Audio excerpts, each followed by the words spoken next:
Wine people, they say the funniest things. We are back. Today is part 2 of featuring the different wines that we will be having at my wine tasting and dinner event coming up here in New Jersey in about a few weeks. So let me show you what we have planned. And today we're doing 2 different wines.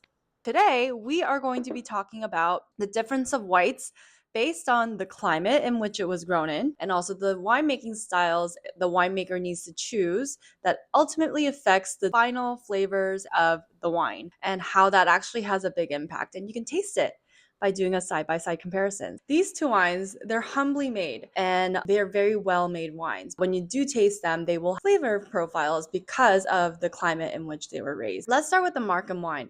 Markham wine, they are from the Oak Knoll AVA, which is AVA just stands for a region in which classification of the wine is governed by, more on the southern side, where it's a little cooler because the climate actually gets highly impacted by the San Francisco Bay. They get that cool stream of wind that comes in from the Pacific, has cooling influences in a hot region like California. In Burgundy, their whole philosophy is to be terroir driven. The wine to really reflect the land in which it came from. Although for the most part, these are both like cooler. This one's cool. This one's like cool to moderate. Typically in a cool climate, you're going to see a lot more zinginess. You're going to get like bright, fresh, zingy acidity.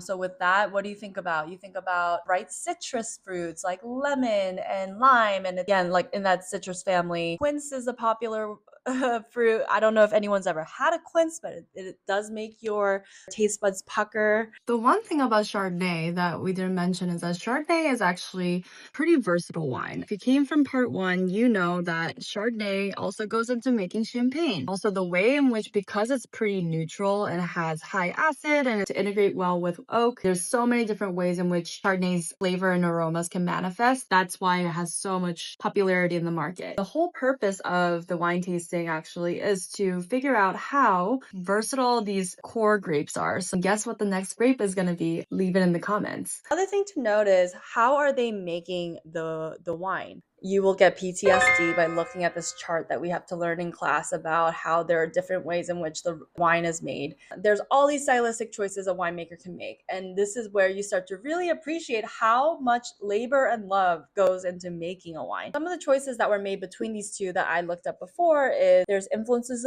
of oak. How are they blending? And mallow. Malolactic fermentation is another element where it helps to bring down shrill acidity. And so that all comes into play. Those are all the things that we will be answering, discussing, exploring at the wine tasting. So if you're interested, there's still tickets available. It's linked in my bio. And we'll see you for part 3. Bye.